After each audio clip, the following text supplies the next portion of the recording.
All right, you got your point. It's a good pump. It's a good pump, that's for sure. Yeah, definitely got a bicep pump. For sure. That's solid. It's a vibe. I rock with it. I like it. I like it. It's good. Oh, 10. It's a vibe. Oh yeah, I appreciate it. I appreciate it. You bro. do like 4 or 5 of these, you on fire. Yeah. 4 or 5 of these is good. It's a good focus on the rear delts, triceps, and the chest. Yeah, bro. Love that. Yo, I'm feeling that in my shoulders, some extra bands, my lats, my triceps, obliques, everywhere, bro. I love that. I love it. Especially to easily hit the rear delts, medial delts, all at the same time. The Ripstick is a powerful little tool that fits right in your pocket. You can use it anywhere, home, gym, or even on the go. It's designed to target your smaller, stabilizing muscles that calisthenics and weightlifting usually miss. Great for shoulder rehab, injury prevention, and full upper body activation. It's super convenient, affordable, and also hits your abs hard. Whether you're a beginner or advanced, the Ripstick takes your training to the next level. Raised in Miami, not raised, but born in Miami, left when I was about 3. Grew up Brooklyn, New York, Flatbush, East Flatbush, the 50s, Canarsie, that whole side. Playing basketball, not really working out, but you know, with basketball comes calisthenics, so you might do a pull-up, a push-up, a dip here and there. Kind of took to the streets, 15, 16, stabbings, shootings, robberies, home invasions, locked up, incarcerated 3 to 4 different times. Did about over 10 years in prison, came home on this last one from a Fed bid and decided to push this calisthenic stuff to a whole nother level. And I'm here now with you, Kas. You know what I'm saying? Like, we was in school, you know, of course we was really into basketball and, you know what I'm saying, like running around just being kids, man, trying to have fun. You know what I'm saying? And, you know, so that, you know, that was like Matt, you know what I'm saying? That was Matthew, you feel me? But, you know, as we started getting older, and I want to say maybe like pre-teens, you know, teenager, you know, 15, 16, you know, that's when things started to change a little bit. And, you know, that's when a lot of people got introduced to Sinister, you know what I'm saying? It wasn't like he was, you know, trying to be a certain way. It was just more so, based off of the environment and what was going on. You know, you was either gonna be a sheep or a wolf, man. And I mean, the way we grew up, we wasn't gonna be no sheep, so. So when I first met him, it was about, I think last year I met him. So I got on social media for like 4 years. And how I found him on a channel before he was low in numbers. And you know what I mean, I seen what he was doing. I saw, you know, the union he was bringing. And I was like, I want to be a part of it, you feel me? After the whole team thing, I just, you know, I see a lot of teams going down. I saw what Rip was doing and it was just lifting each other up, but not only lifting each other up, it was about branding yourself, you feel me? So, you know, you represent the team, but you also got your brand, you know what I mean? So you take care of your family. So, you know, that's how we came about. All of it was destined, how I see it. Last year I met Rip around July. It was at Wingate Park, and I was working out on the bleachers, and I saw Rip doing a virtual training session, and I decided to go up to Rip because I lost my Ripstick that I ordered. And we, you know, introduced ourselves, we chopped it up a bit.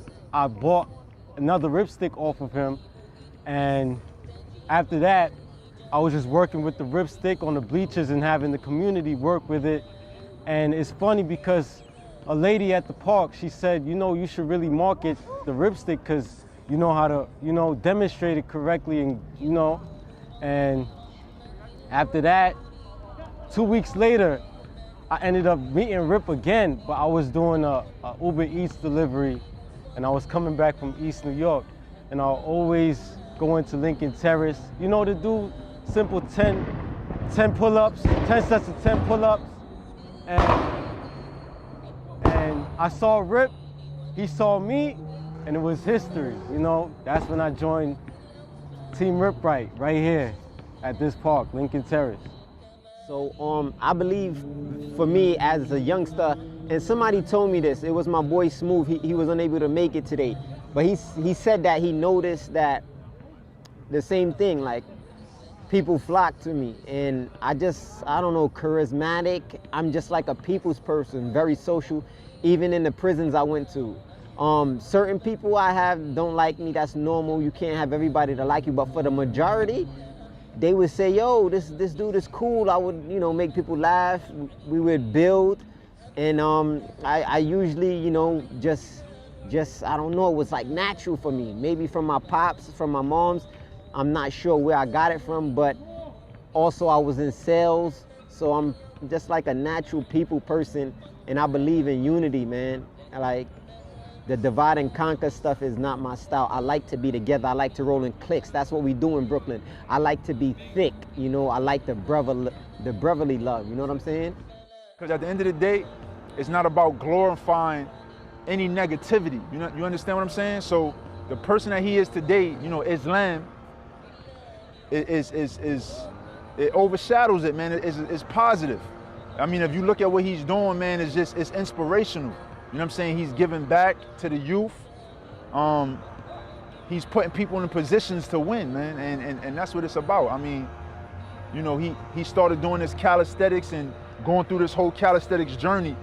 And you talking about somebody who did, you know, over 10 years in prison, man, and you know, came home with a totally different outlook on life. You know what I'm saying? And that's commendable, man. Like that's what I raised my hat to. The goal is, honestly, is for the youth to be able to see what we doing right here, and then rather them, you know, running to the block and whether they shooting dice or, you know what I mean, they getting indicted just for being around the wrong person. We got them, I don't even want to say distracted. We got them over here working out with us, you know what I mean, and want to, you know, change their whole lifestyle. Because if you don't know, you know, Rip done changed a lot of people's lives to the point where, you know, they was into the music industry and they wanted to go all the way north with it. We right here with it, we doing something constructive, and it's constructive, you know, it's making an outlet not only for the better of ourselves, but to create a pathway for our own, you know what I mean? Like, I got a little man, I got 2 sons, wife, so, you know, my whole house healthy, you know what I mean? And that's my foundation right there. I do anything to protect that, so I gotta lead, and that's what he doing. We leading by example. So now the goal, a lot of people think Rip Right is based upon calisthenics. It's more than that to me. Like what we said in the last theme, it's a mindset, a methodology, but I'm not building calisthenic athletes, I'm building entrepreneurs. So the main aspect is that everybody on my team or everybody on Team Rip Right becomes their own boss. You don't just be Rip Right. No, you have to have a goal, a mindset of building your own and working for yourself.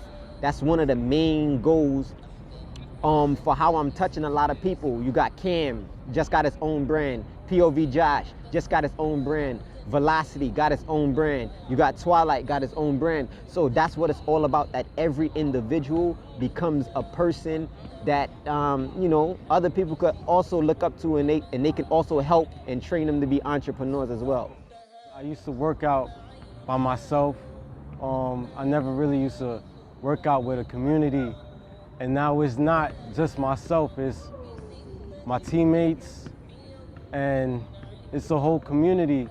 We learn from each other, we grow with each other, and this is my first time, you know, experiencing this. So I'm just adapting, adjusting to it, and honestly, I love it because I call these guys my brothers, and I love them a lot, you know, because without them, I've been really down and out. So I appreciate their presence, and it's a blessing. Shout out to Rip, shout out to Team Rip Right. I love him, man. All right, so coming off the summer, you know, COVID summer last year, definitely was taking calisthenics more seriously. So what better way to take it seriously than to come to, basically the Mecca is Brooklyn. So, you know, I had to step into Lincoln Terrace Park, and Rip Right hosts meetups. So, you know, text out the community, then you get the information, get his whereabouts, get the time, and you pull up. So I'm like, all right, I'm about to pull up. I'm hopping on the train. I'm actually talking to my homie, telling him all this was about to go down, because this is a big-ish moment. And stepping to Lincoln Terrace Park feels crazy, you know. You see it on film, you know, decades before my own time. And then to be here, seeing legends there, seeing Rip Right, seeing Young Beast there. Pulled up to him, he was like, I was like, yo, I'm here for the meetup. He was like, let's go. Jump right into a whole set. And it's the rip right requirements that one of them he has on his YouTube. And we was just, from there on, it was just straight good vibes. Really great energy that he bestowed. And just the inspiration, his strength was awesome. They tell you from the jump what the children are the future. So if you're not trying to get the kids off the street, then what's gonna happen? They're gonna end up like me. And there's so many kids, 16, 17, that ended up like me, but on a whole nother level, 25 to life, 30 to life, and they're never coming home. So if I can help that and get them off the streets, then that'll be best, and teaching them about entrepreneurship as well as calisthenics. That way they could get healthy, but not only get healthy, but use calisthenics as a means to livelihood. Something you love to do, now you're making money while you're in the park. Now you're making money while you're doing pull-ups, while you're doing push-ups, while you're doing dips. Then that's gonna better that kid's future. Then when he get older, he can do it for the other kids. I mean, as you can see now, it's not like when we was younger. You know, we had, you know, different recreational centers. You know, I don't know if you remember, you know, we used to be up in Hoopland and, you know, all these different places. You know what I'm saying? You had the BRC, you know, you had St. John's. I mean, these places are still here, but you don't have the same, you know, a lot of kids, man, they outside, you know what I'm saying? A lot of people, you know, they outside, man, and they getting into the wrong stuff. So this is just kind of, it's gonna kind of bring it back and just, you know, give the youth more inspiration to do positive things, man, and let them know that they could be entrepreneurs and they could do different things on a positive tip and still get to a bag, you know what I mean? Now, much respect to Marvin Gatlin, which he created the ripstick and didn't really want to push it to the level or whatever have you. I haven't had the pleasure of meeting him yet, but we're working on that. So when the ripsticks came into play, I didn't know whose own they was. The guy that introduced me to him was the creator of the stick. It was his student. So we started just pushing the sticks, and I seen the ability that they had on the calisthenic industry. And it took me to a whole nother, since April of last year till April of now, we're talking over 100,000 in sales. It changed my life, it changed my body, it changed me financially, it changed me in so many ways. Every workout that we as Team Rip Right do, we incorporate the ripstick, and I think it's one of the best things that happened to me after my religion in reality.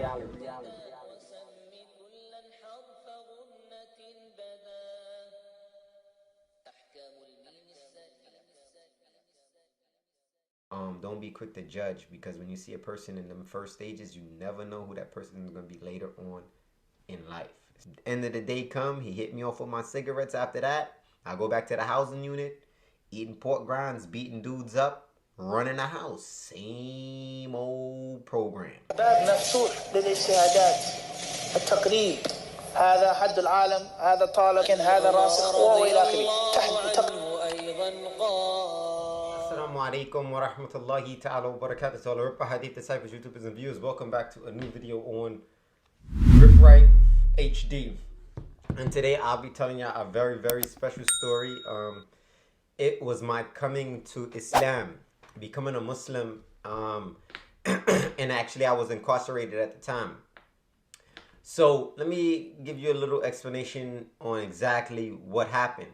Now at the time I was 18 years old, I was on Rikers Island fighting an attempted murder. Now if you watch my prison stories, you can check in my playlist. I spoke about how I went to prison for that particular bid. In 2003, a shooting, somebody got shot in the head. I was charged with it for attempt murder at a club. So now I'm sitting on Rikers Island in 2 Upper North Side, 2 Top Body Shop. I'm in there with Big Blood, MO, is a few other people in that particular spot. Now, months go by, I bounce from 2 Upper to 2 Main to 2 Upper to 2 Main. Signing into school, getting switched from Upper to Main, the housing units. But at this time, I'm getting my weight up crazy, what we call it, meaning I was getting known for violence and holding mine, you know. Okay, so a young dude came in, we all around the same age. He was from Flatbush. His name was Muppet. Shout out to Muppet. He was in One Main at the time. So whatever have you, me and Muppet became mad close because when I was going on the school floor, you know, I used to go into Muppet's classroom to where that house was at, which was One Main, and I used to play chess with the teacher. Me and Muppet used to chill, and we started getting a crazy, crazy bond. All right, so boom. In the meantime, in between time, they stopped cigarettes on Rikers Island.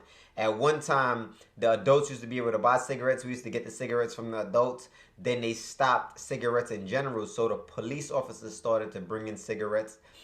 And they started giving them to the prisoners. And the prisoners started to sell the cigarettes for an exuberant amount of money because you couldn't get them. So you was paying $20 for a whole pack of Newports. Sometimes $7, $8 for one cigarette. So at the time, I'm not really a weed smoker, but I'm heavy indulging into cigarettes. I used to smoke cigarettes all of the time. So my sister, she's married at the time to basically my brother-in-law, but he's locked up. So he's on Rikers Island with me, and he kind of got his weight up. He's in the adults. I'm in the adolescents. We're in the same building, C-74, Adolescents at War. So I hit my sister up like, yo, I need to make some bread. And I also need to be smoking. You know, because we used to buy cigarettes from the adults, buy cigarettes from whoever had it, whoever was getting it sneaked in. So I was like, yo, I need you to sneak me in $20 on the visiting floor. You know, it's contraband. I'm going to get it, bring it back. I'm going to buy a pack of cigarettes. I'm going to sell 5, 6 of them. Then I'm going to smoke the rest. And then I'm going to use the 5 or 6 that I sold to buy more packs and then eventually start flipping. So she like, nah, I ain't bringing nothing on that visiting floor. And then she gonna jeopardize her situation with her husband. She like, yo, my husband got a dude in there that he's the man. So I'm like, yeah, so plug me in. So she like, say that. She plugs me in. But I don't know she plugs me in yet. So one day I'm sitting, mind you, at this time, I have 2 Upper North Side.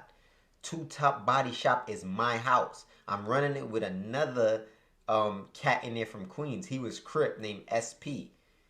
He did some foolery, and I ended up dusting him. However, and we let him live like, but long story short, we're going to get into that as well. So he got half of the crib, I got half of the crib. It's ours. Like, we doing whatever we want to do. I'm lit at this time. Miss Feliciano, I'll never forget her name. She was a police officer. She called me. She's like, Mr. Nesbitt. I'll go to the gate. I'm like, yo, what's up, Feliciano? She's like, yo, the imam wants to see you. So I'm lost. I'm like, imam, what's that? At this time, I'm 18. Never knew a Muslim, never seen a Muslim, or wasn't aware that I seen a Muslim. And I'm from Brooklyn, you know? So she like, oh, it's a religious leader. Go down here, right by the gym, and you make this left turn, and, you know, the office is over there.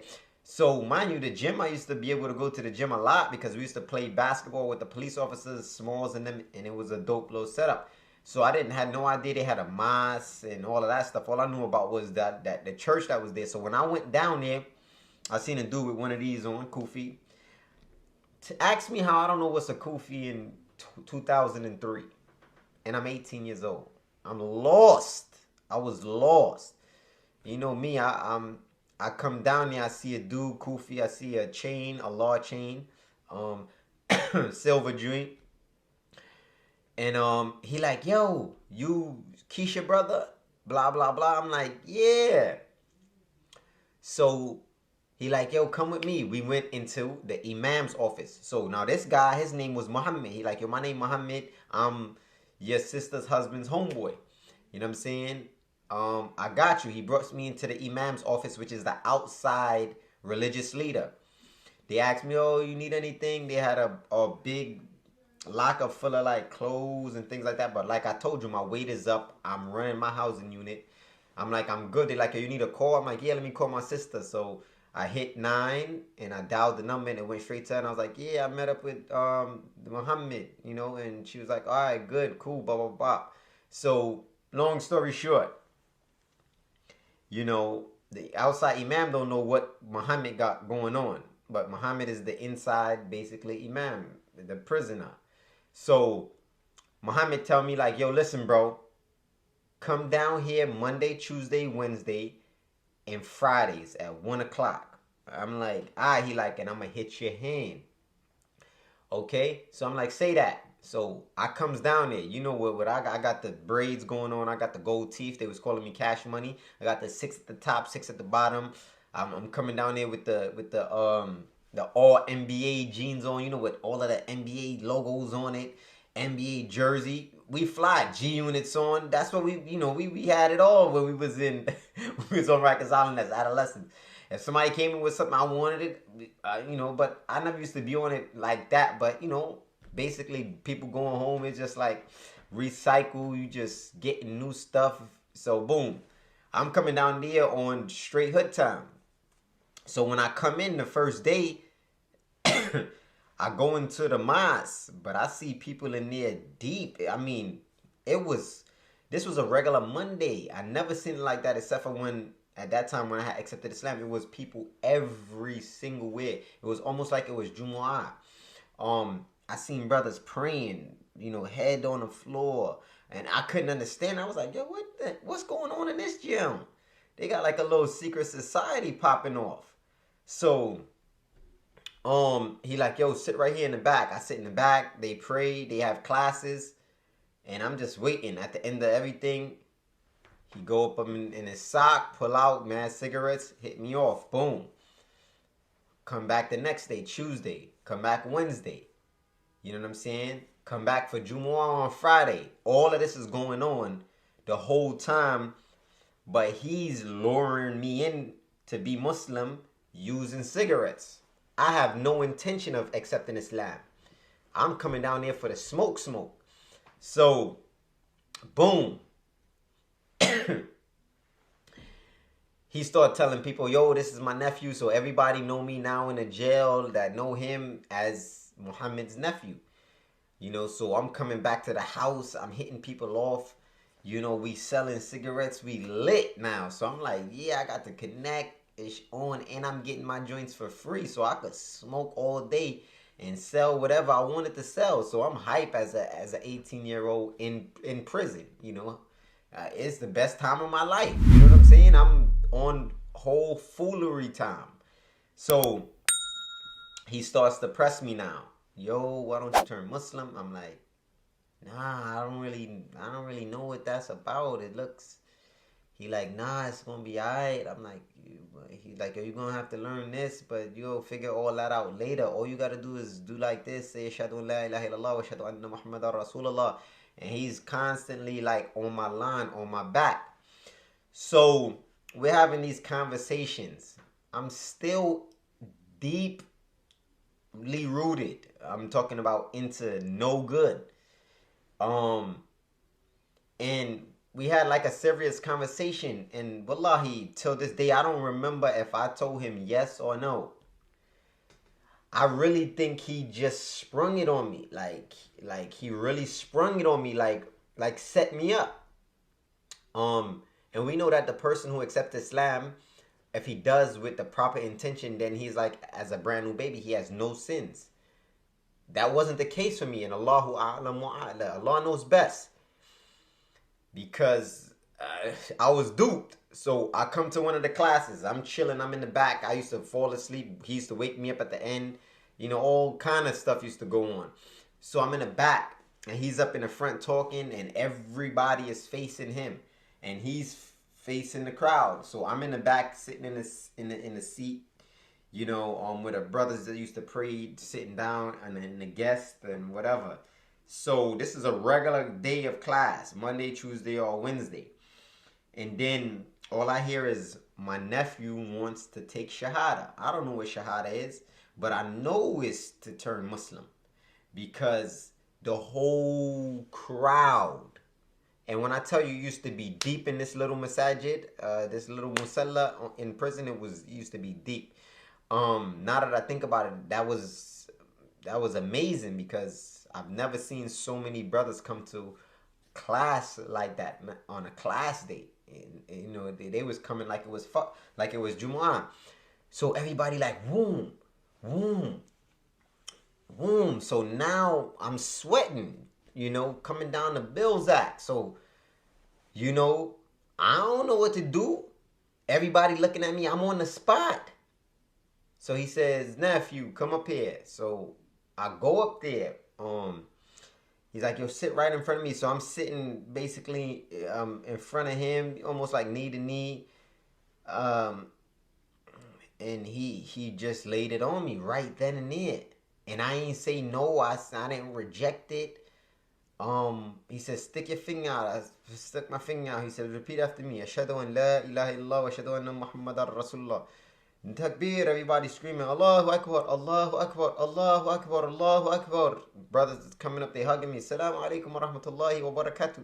Ahlan wa sahlan. I'm getting hugs, and I don't even know how to respond. I don't know salams. I don't know nothing. End of the day come, he hit me off with my cigarettes. After that, I go back to the housing unit, eating pork grinds, beating dudes up, running the house. Same old program. Nothing ain't changed. Going back down there, getting cigarettes from him, so on and so forth. So what really changed my deen and my Islam was there was two outside coordinators according from the outside. One was Imam Jilani, and the next one was Imam Askia. Now Imam Jilani was sharp. Alhamdulillah. Askia has some ilm too, but Imam Jalani was on a different level at this time. And we get into a halaqah one day, because once I accepted Islam, the adolescents start finding out about it. But it wasn't like one of those things like, oh, yeah, son turned Muslim because he was scared. Because I never knew about accepting Islam because you shook Daddy Kane. You know what I'm saying? I seen a lot of Crips come in. I seen a lot of Bloods come in. I seen a lot of people scared and accepted Islam later on. So I understood why at one time I was being attacked, because they thought I was actually some ex-gang member hiding behind a kufi or scared. So it wasn't a big thing when I turned Muslim, because I was putting in poison. They knew that. You know what I'm saying? So when I turned Muslim, my boy found out. So another dude named Mustafa that was born Muslim came to his house. So my boy ended up turning Muslim. And then him and Mustafa, who I was talking about, Muppet, and one main, they started learning Quran, learning Hadith, learning this, learning that. And unbeknownst to me, I don't know what's going on. I'm still, like I told you, duffing dudes out eating pork rinds. So one day they put us in a halaqah.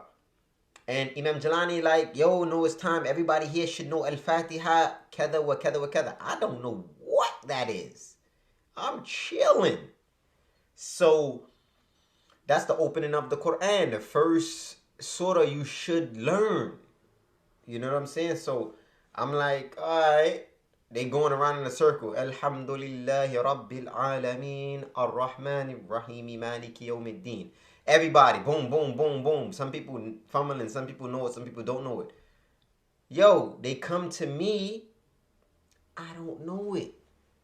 He like, how long you been this Muslim? I told him, he said, somebody needs to help the brother. He has to learn this, he has to learn that, he has to learn this. I'm embarrassed, but I'm not really embarrassed because I'm very kind of competitive somewhat. But this is where the competition started. Because as we went around and it got to Mustafa started spitting Al-Fatiha. He started spitting Tashahud.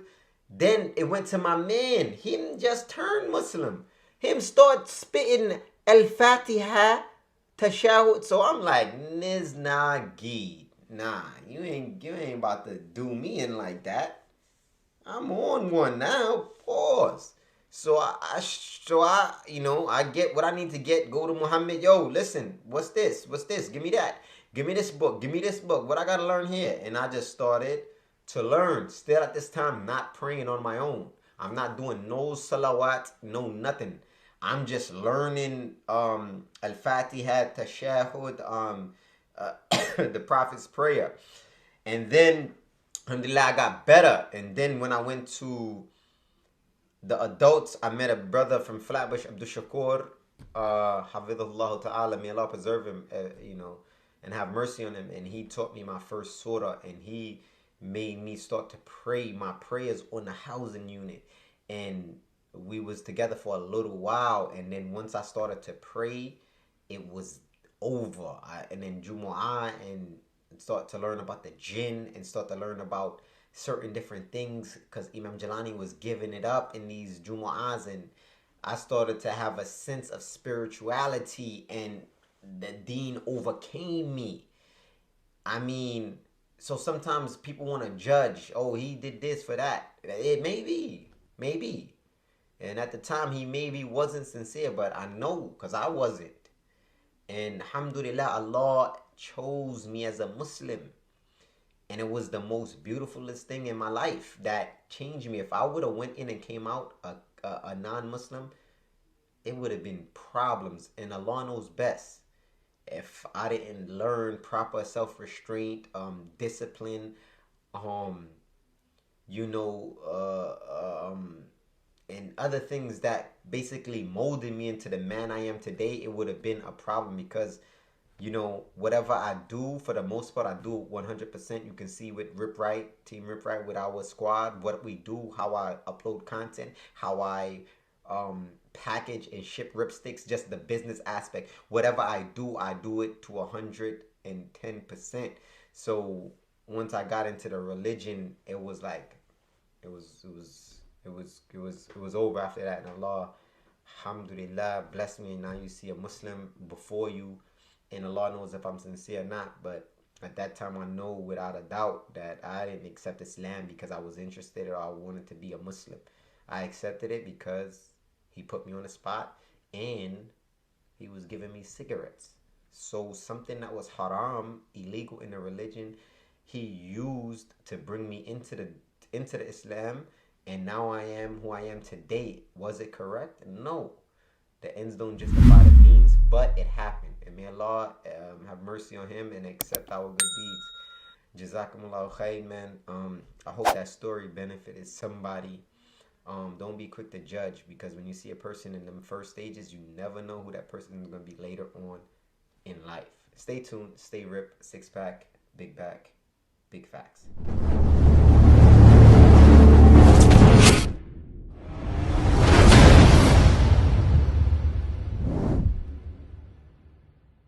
Indeed, in the body, literal translation, is a lump of flesh, a piece of meat. إِذَا صَلَحَتْ صَلَحَ الْجَسَدُ كُلُّهُ. And when that lump of flesh... Dudes got scalpels on them. They got all kind of knives and weaponry. I don't know what's going on. Drug me. I went down bigger than Nino Brown. So, boom, he hit me. Boop, bop, boop, bop, bop. Islam is a religion where we don't turn the other cheek. So if you have to defend yourself, you defend yourself. هذا حد العالم، هذا طالق، هذا راسخ، وإلى آخره. Assalamu alaikum wa rahmatullahi ta'ala wa barakatuh to all the Rip Hadith disciples, YouTubers, and viewers. Welcome back to a new video on Rip Right HD. Y'all already know what time it is. I'm going to tell you how I started to beef with the Bloods on Rikers Island. It was unfortunate for me at the time, because I got dusted quite a few times. So this story is gonna keep going. And as I said, I'm gonna try to get y'all some information on locking out, what I mean about burner, and different things on day room dummies, because we're gonna be jumping back and forth from my my different periods in the bids and what stories I think that's gonna be beneficial. As we said, we don't use this for glorification. We could care less. We use this for educational purposes. So if you take these stories and think you're going to do what I did, you're highly mistaken. Okay? Now, we don't promote violence, but we don't promote cowardice. Islam is a religion where we don't turn the other cheek. So if you have to defend yourself, you defend yourself. But you have to be in the right. So guys, check this out. I'm going to tell you how you're supposed to be moving on the island, and don't make the same mistakes. So if you unfortunately do a crime, or you don't do a crime and get locked up, because I've met people that's been innocent and been incarcerated. How should you move? What should you be saying? Should you be looking past dude's cells while you... Nah, certain things you're just not supposed to be doing. So I'm gonna tell you how I made a mistake, and it cost me basically a beatdown, and not knowing it could have got worse. You know what I'm saying? Because now I'm in the adults. So I leave one house. I don't remember why I left the house, but this is C95. And everybody that knows C95, it's a dope building. People are throwing up. People are using methadone. People are sipping methadone, bringing it back in their mouth, spitting in a cup, and other people are buying it to drink it to get high. It's crazy in this building. You got transvestites running around the joints with titties, you know, getting injections. This building is off the chain. You know, I'm coming in 19, 20, and I'm seeing all of this stuff go down. So it's definitely traumatizing, whether you believe it or not. I've had PTSD, and I possibly still have it, based upon some of my experiences on Rikers Island and just throughout my life in general. So I'm going to this next house. So I get in. So now I got all my stuff with me in my sheets and blankets. We put our whole belongings into that, and we drag it sometimes on the floor, especially if you have a lot of stuff. So when I get in the house, they like, yo, Miss Rosario, never forget the officer. She like, yo, your cell is right here. Da da da da da. I'm like, cool. I pulls my stuff down to the cell.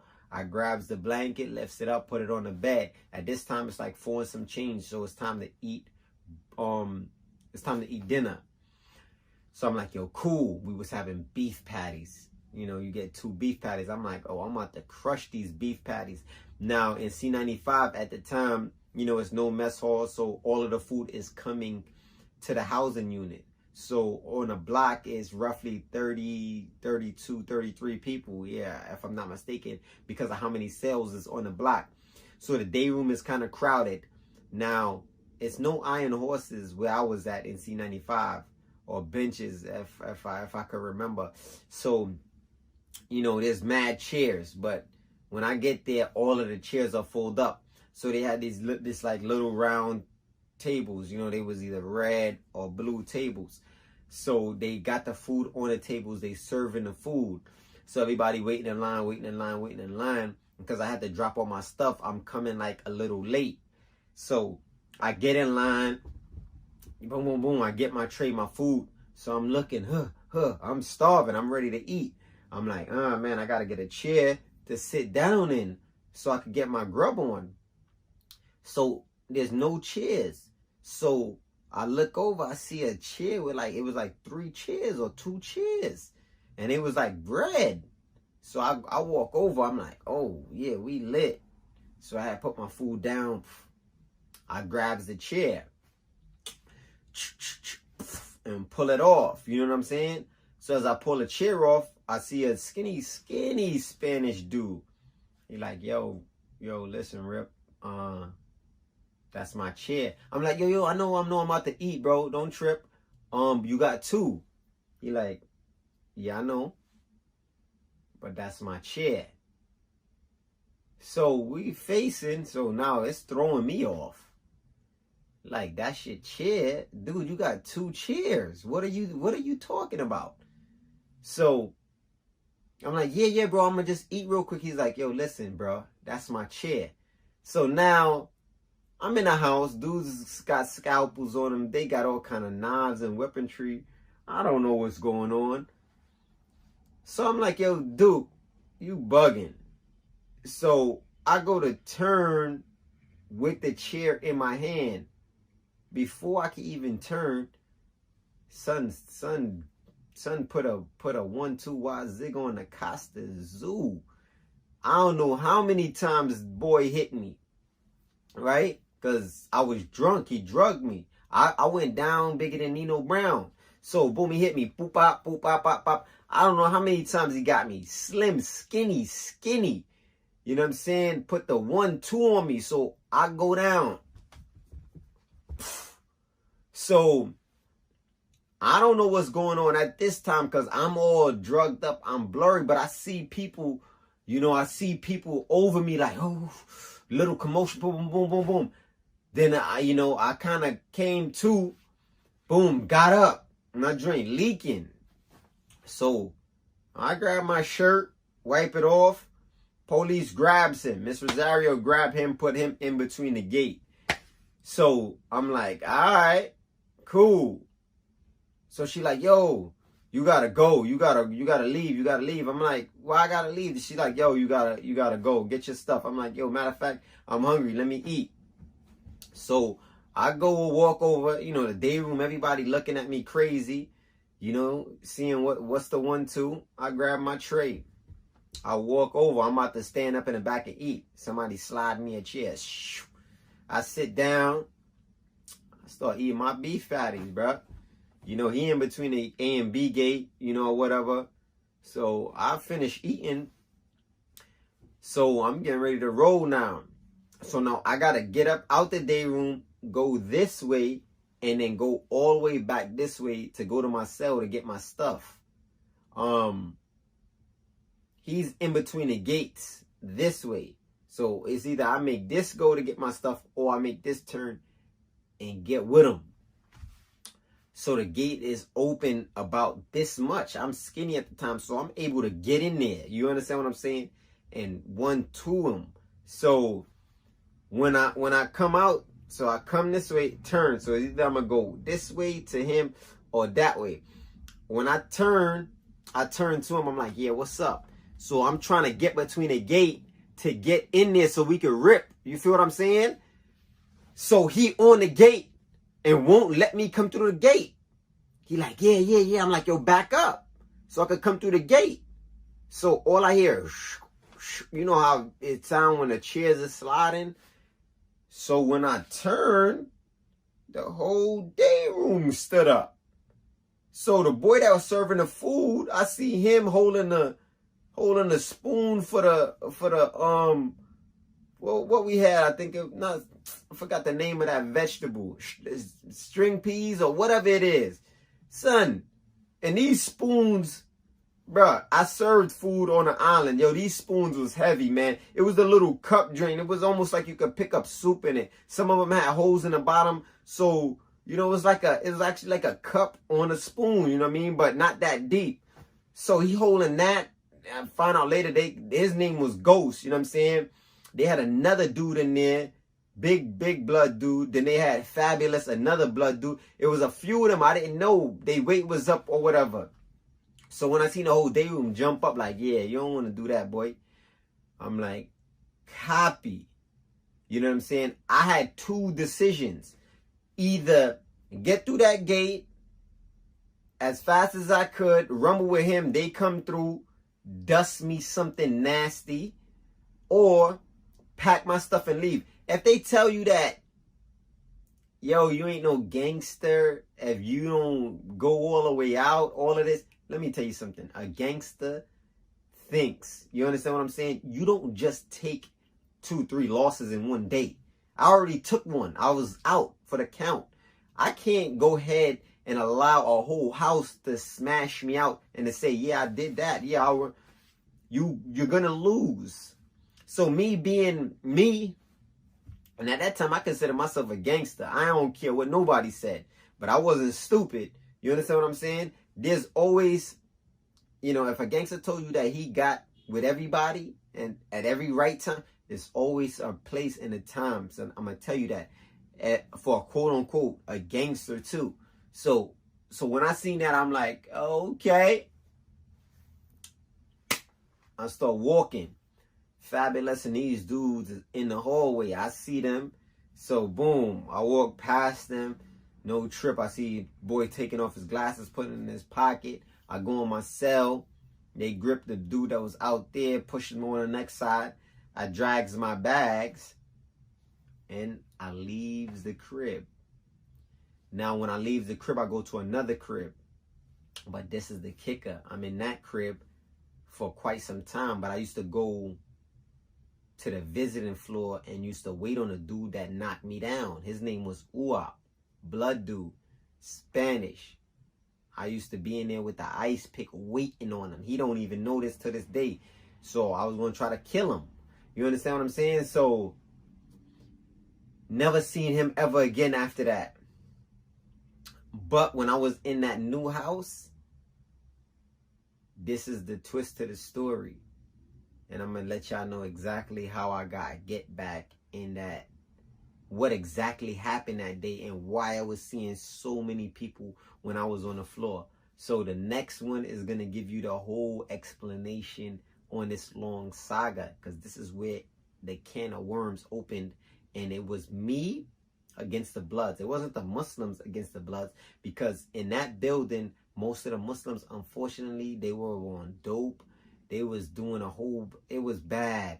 It was bad, and we didn't have nobody that was official. So I literally was beefing on Rikers Island with the Bloods, me by myself. And y'all gonna see as the next story and the next story pan out how long it went and how everything unfolded.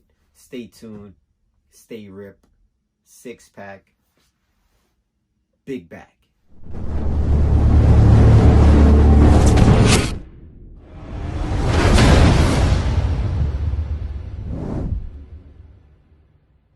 Indeed, in the body, literal translation, is a lump of flesh, a piece of meat. إِذَا صَلَحَتْ صَلَحَ الْجَسَدُ كُلُّهُ. And when that lump of flesh... Mind you, an hour or so before that, me and Grape crushed QB in the pen, the housing unit. Me and Hamo got it on. He got the best of me. Now they bring me back to a new house, which is the old house from 3 months ago where I got ran out at. Do you understand what's going on? I'm trying to see who in the house, because I got ran out of this house already. You feel what I'm saying? So you got to be smart. My brother died while being incarcerated on Rikers Island. So I'm not a dummy. I know it can go there. هذا حد العالم، هذا طالب، هذا راسخ وإلى آخره. Assalamu alaikum wa rahmatullahi ta'ala wa barakatuh to all Rip Right Hadith disciples, YouTubers and viewers. Welcome back to a new video on Rip Right HD. Sorry for the long wait, guys. I was a little wrapped up with the whole paid meals events, feeding the people in need, as well as traveling to Florida and back. And I'm seeing a lot of comments on my post about yo, that's like PC if a dude pack you out, or you know, you gotta do this and you gotta do that. First and foremost, there's gangsters and there's idiots, in my opinion. You know, if you just wilding out doing whatever you want to do, okay, that's fine, but there's a time and a place where you have to think, and he who fights and runs away lives to fight another day, right? That's what they say. So you got to be smart. My brother died while being incarcerated on Rikers Island. So I'm not a dummy. I know it can go there, and I know the circumstances. So yeah, if you want to say, yo, that's like going to PC. Okay. Sammy the Bull was in PC, ratted and all that. He still had 15 bodies, so he was dangerous. So at the end of the day, I'm not condoning whatever the case is. But what I'm saying is, you have to be mindful and you have to be smart. You can't dive into a den full of lions. Now, if you already happen to be in the den, then you have to rock out with your sock out. That's just what it is. But if you're not in there, why would you go in there and put yourself in a situation to probably not come out of it? I know a lot of people that done it and they're not here to talk about it. Why? Because they wasn't using their brain. So sometimes you have to think, all right? So guys, where we left off at is later on, after I left that house, somebody came to the house from that house, but this was months later. And at the time I had a long time in the prison, so I had some time in. So I used to go to court every 2 months or so. So it was kind of hard to catch people. Like I said, I never seen UAP again. So, you know, I was done. So the guy came to my block and me and him was talking. He was like, yeah, I remember when they jumped you on the block we was on. And I said, jump me? Nah, nobody jumped me. That's what you talking about when UAP knocked me down? He like, nah, they jumped you. But remember, guys, when he hit me, he put a bruising on me, so I was kind of woozy. And while I was on the floor, as I explained to y'all, I seen blurriness, but I seen people. So at that time, it was like 3 or 4 people stomping me out. So I was that gone until I came to. So this is what the dude is telling me. So he started naming some of the guys, and one of the ones that stuck in my head was QB, Quiet Blood, and he started telling me this dude, that dude. So I was like, yo, say that. So I was on my way to court, finally. So I'm like, yo, I'm going to catch one of these dudes because I'm not seeing them on the visiting floor. It's on. So I was red ID at the time. This is like when you are doing cutting, getting caught with knives, different things. You use a weapon, any form of weaponry. So I was red ID when I went to court. So they used to have to put these mittens on me. And then the cuffs, and then the chain, and cuff me around the waist, and then my feet. So I used to be separate by myself. So I seen QB. So I already knew how to get out my mittens and the cuffs, and sometimes even my shackles, depending. So whatever the case may be, I'm at the front of the line. So QB is in the line too. So I finally slip out my cuff. I kind of got one hand out the cuff, one hand out the mitten. So my whole one hand is free. But my other hand is connected to my belt. And then also I got the shackles, but I'm by myself. Now the rest of the guys that's in the line, one of their hands are free, shackled, handcuffed, right hand or left hand to another feet. So, you know, they double. So I'm like in a situation. So at the end of the day, I'm still going to put some pain in, you know what I'm saying? Because this dude, he stomped me out when I was on the floor after I was like, what's the purpose of that? So I seen him, I got up out my so I'm going towards him, not on a line. So, you know, he kind of like making a scene or whatever. So the police is like, you know, they coming. So I had to dip.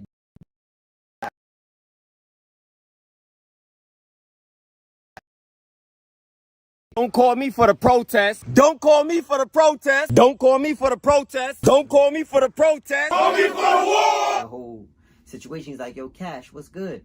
I'm like, yo, yeah, dudes jumped me in the other pod, blah, blah, blah. I was telling him the situation. He's like, word? Yo, whatever you do, you know what I'm saying? Leave that alone. Like, don't even, like, yeah, all right. So we go to court. They got me separated or whatever the case may be. Because usually, like the red IDs, they put in another pin. So we go into Brooklyn court. I'm in Supreme. You know, I don't know if he's in Criminal Supreme. I don't really see him. So on the go back now, we get on the same bus. So I'm like, yo, it's over. So they put everybody in the pins, uncuff them, and they save me for last. So when I look in the pin, they got me on the pin, taking off my shackles, taking off my the shackles on my feet. So I see my boy Grape in there. Now Grape is Muslim, so I'm like, yo, Grape, yeah, boy right there, he gotta go. So dude is looking at me, QB, in the pin. He not even paying attention to Grape. So as soon as they got these shackles off me, they opened the gate for me to go in. Before I could even go in, as I said, yo, Grape crushed him. Boom. So we fixed him a tall glass in the pin. You know, did him in. Boom, boom, boom, boom. Police came, grabbed us off, grabbed him off, switched the pin. So now they moved us from one bullpen to the next, because this is the go back. We got to go upstairs back to our housing unit. So we go into the next bullpen and it's crowded. So I see Cat in there. He has a cast on his arm. So he from the Bronx. He like, yo, what's good, Cash? I'm like, yo, I just seen QB in the other pin, and you know, we crushed him. And he like, yo, we crushed him? He like, I'm like, yeah, me and my bro, you know, they jumped me, they owe. So he like, yo, Cash, I told you to leave that alone. He said, yo, you good, but your man gotta go. So I'm like, what you talking about? So he reaches in his cast and pulls out a blade. So my man Grape is he's with all the mess. You feel me? So Grape like, yo, drop the bang. Let's rock. So dude is coming up on Grape and I'm next to Grape. So we back up waiting for, you know, to make a move on this dude. So he trying to say like I'm good, but I'm rocking out with Grape irregardless of the fact of the matter. So he don't really bust no moves. So it's like a standoff. He not doing nothing. So they start calling names. They call my name. They call Grape. They call a couple different people. It was Blood College. So it was shocking to me that it wasn't Bloods in the pen right there to really, you know, outnumber us. And the pens was packed. So they called me out. They called Grape out. We dips. So as I'm dipping out, he like, yo, Cash, I got you, Cash. I got you. So I'm like, yeah, all right, whatever. I go back to my housing unit. So when I get up to my housing unit, I'm not even near 10 to 15 minutes.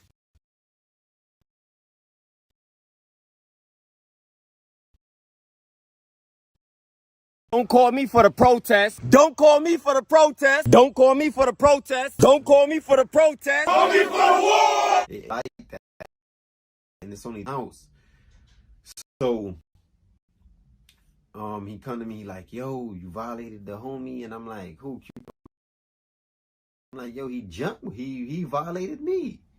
So they like, yo, listen. They set something up where I had to shoot the fair one with.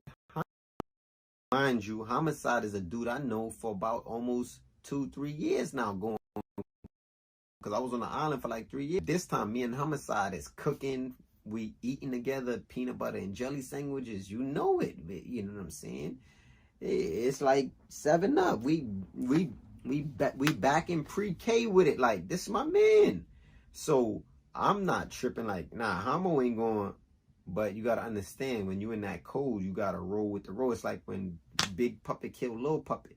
You feel me? So now, at the end of the day, I'm like, all right. So I didn't really want to go hard on Homo because this was my man. But looking at it as business, you know, he's looking at it as strictly business. He didn't care. So we go to the last cell. Mine outnumbered. It's only me and a Muslim brother named Yahya. And he's like late 40s, probably early 50s, older brother, but he still came and held me down by the cell. Me a fair one. Why?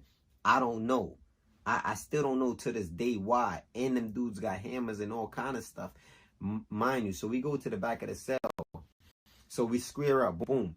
So mind you, if I win, what you think is gonna happen?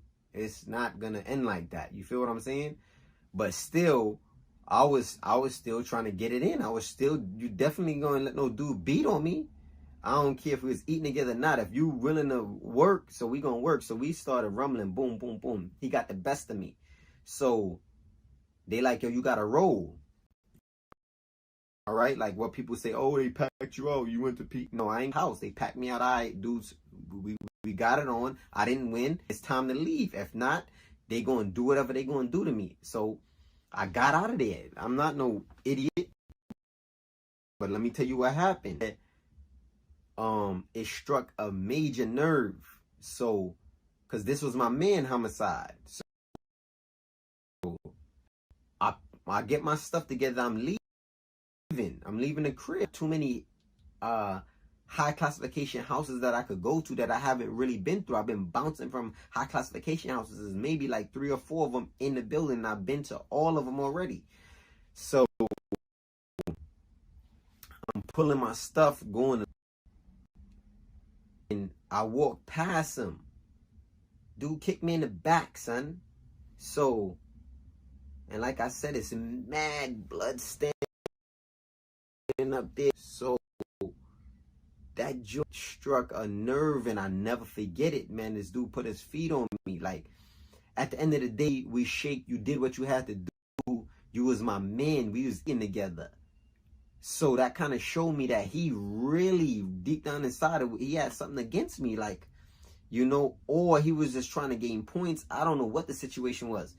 So dog, yeah, call me what you want, but I ain't no dummy. There's a bunch of people that did what they did, whatever you seen, got packed out, caught dudes later, and put some pain in. You dudes ain't even around no more. Yeah, that's what I'm on. Like, listen, I got out of there, and not to mention just getting out of the housing unit brought me to QB's house. Mind you, this is where the whole incident started, with months down the line, 2 months, 3 months.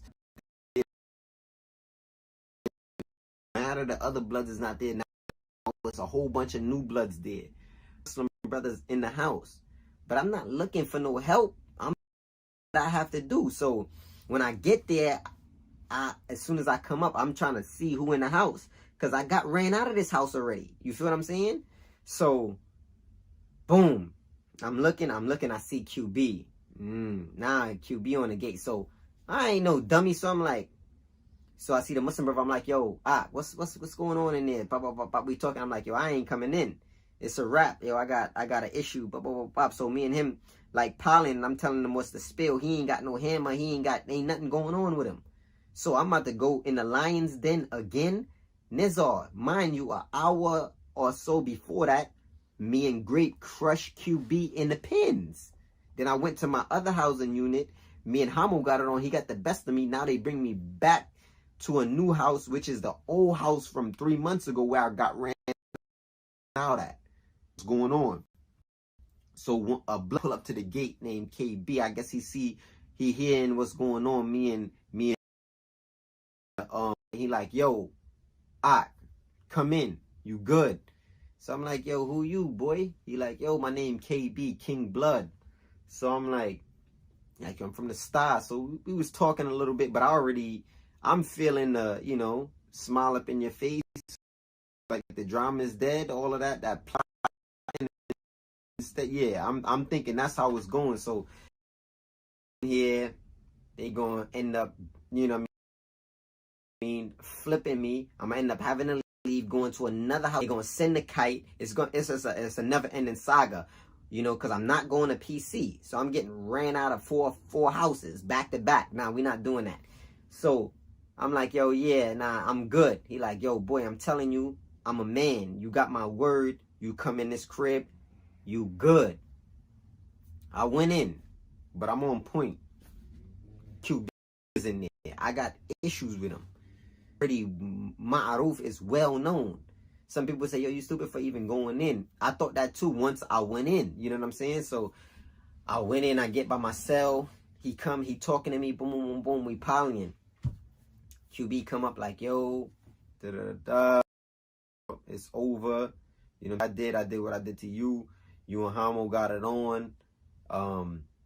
It's squash. It's dead. If anything, they would have flipped you in that house and this and that. Ray, Tay. So I'm like, yo, cool. So, but I'm still on point for days, but not too long. And then it just got.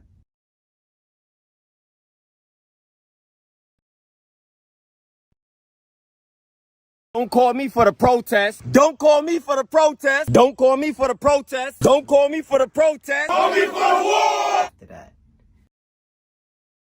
So stay tuned. Back.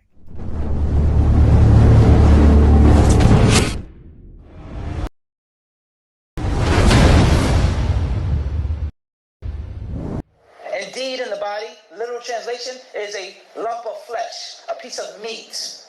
إِذَا صَلَحَتْ صَلَحَ الْجَسَدُ كُلُّهُ. And when that lump of flesh, they start beating on the boy. Eldorado Red, Inf, and QB. It's 3-on-1.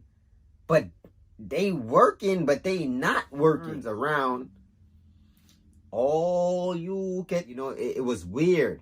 He elevated, levitated off the floor frontwards and was laying down in the bed forward. He come back to the crib like, yo, they want your head, bro. هذا حد العالم هذا طالب هذا راسخ وإلى آخره. Allah Ta'ala wa barakatuh. To all the Rip Ahadith disciples, YouTubers, and viewers, welcome back to a new video on Rip Right HD. As we say in all our videos, we ain't here to glorify it, but we're going to tell y'all the real deal. Prison is not safe. It's not cool. You don't get buffing and come home. That's the only thing you really see. Oh, he got the globe. Nah, dudes is in there getting raped. They catching AIDS. A lot of stuff is going on in prison, man. Stabbed, they losing eyes. Dudes can't raise their neck no more because they didn't pressure point. It's serious, so we ain't gonna play these games. like jail is sweet, okay? So let's get into how on the third part, okay? Okay, so now I'm in this house. I'm in this house for months. Everything is going good. As me and QB become like this. Another mistake. Don't get close to gang members when you're in prison. Don't get close to them. Because a lot of them, they're boys when it comes to whatever gang they're in. So they're told what to do. And when it's time to bust you, stab you, cut you, rob you, they're going to do it.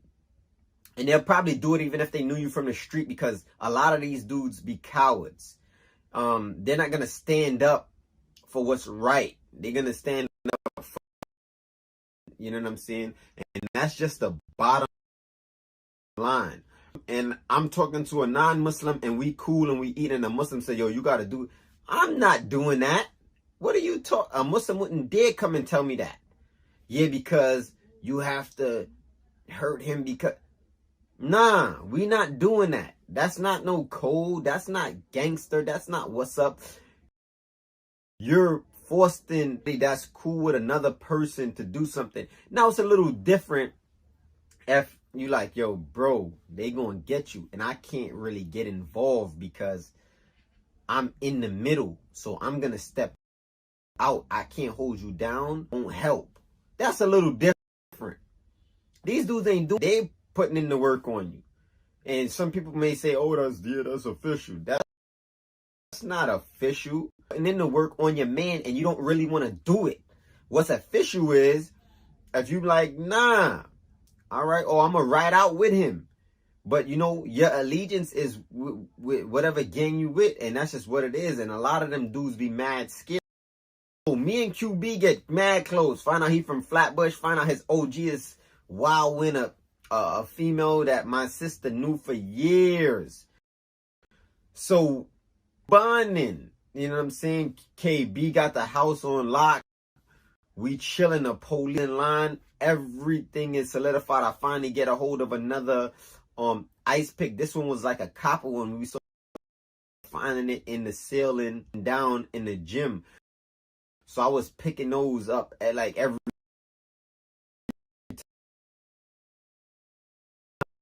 time I had a chance. Copper ice picks, you know, ready just in case, you know.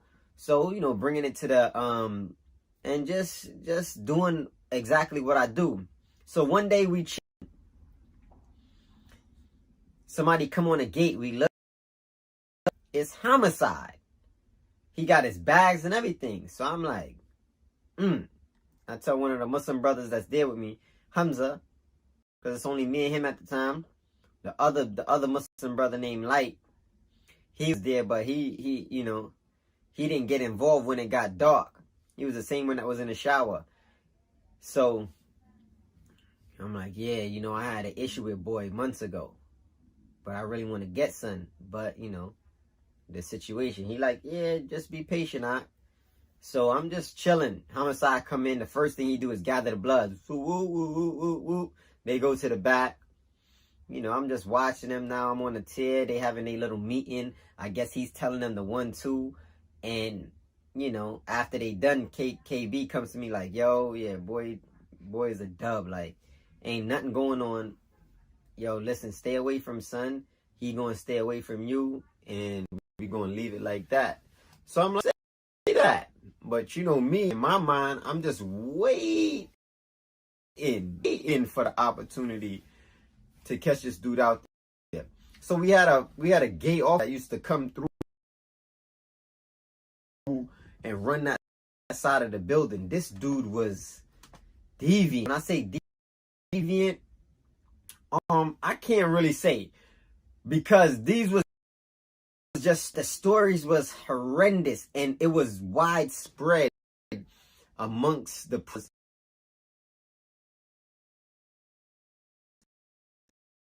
Don't call me for the protest. Don't call me for the protest. Don't call me for the protest. Don't call me for the protest. Call me for the war. And weed and dudes that claim they were straight were getting involved just for some smoke.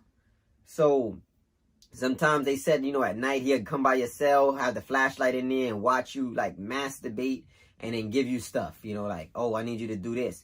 3 in the morning, he'll lock you out your cell. And mind you, anytime he worked, all of the lights was out. You couldn't really see out your cell. And that wasn't how it went when officers worked.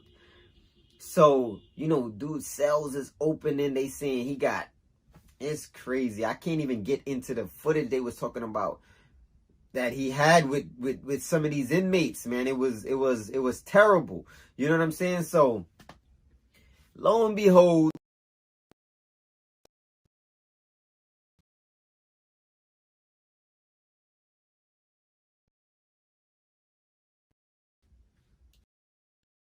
he's like Sunday night.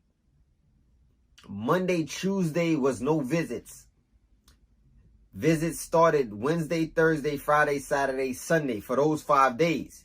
But Sunday visits was early.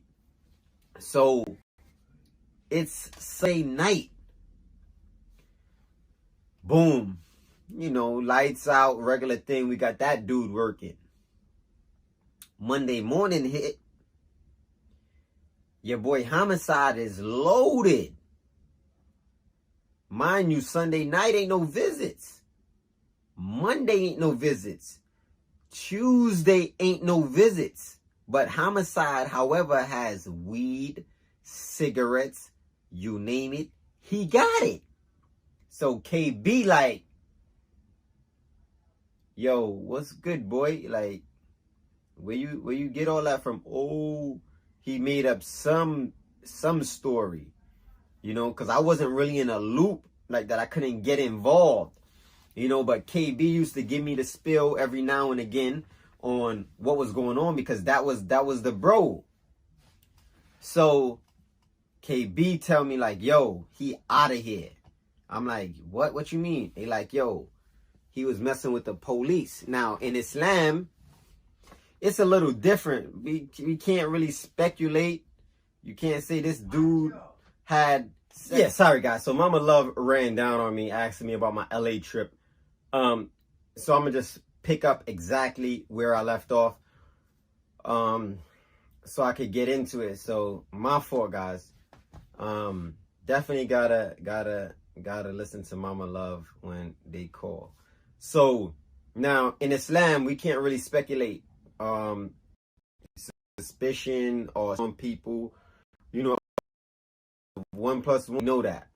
So if certain things make sense, you can kind of like, but you know, we don't use circumstantial evidence just all of the time and just say, oh, because he was in this place, he committed fornication with that girl, or you know, he was committing a homosexual act with that person. No, you need to see the penetration without hesitation. Like, you need to be in there looking, you know. So they were saying God is anal. They were saying they knew was showing them, you know, on his flip phone at the time,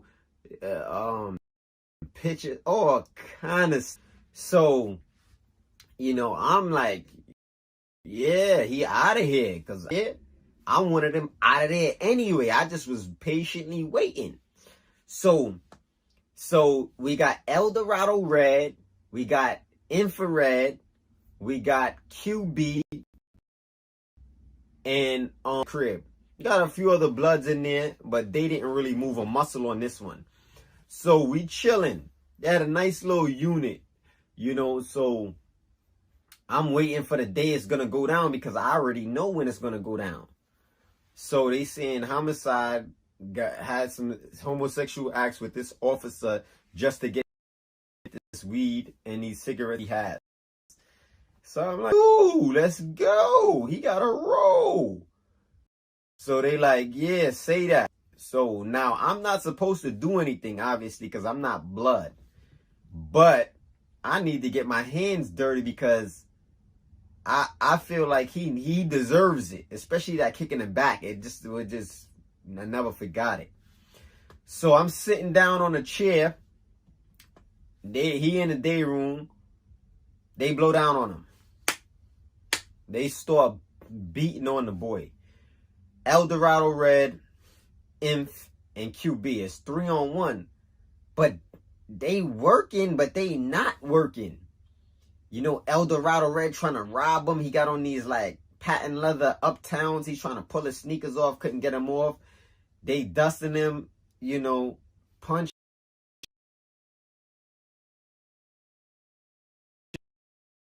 Don't call me for the protest. Don't call me for the protest. Don't call me for the protest. Don't call me for the protest. Call me for the war. Call me for the war. To me, like, that wasn't a man. So I go like this.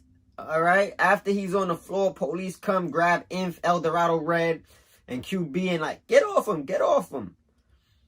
He's laying kind of like face down. So he kind of has to get up. So when he's getting up, I'm like in front of him, you know, at the TV. But, you know, I'm turned so I can see him get perfectly. So as he's getting up, I start getting off the chair. So as he's turning, the police ain't worried about homicide. They're worried about bloods that was jumping on him. So as soon as he gets up with his back turns around, all you get, you understand what I'm saying? I mean, Allahu a'lamu ala. Yo, my hand wasn't swollen. I didn't break anything. But I person fall the way he fell. It was weird.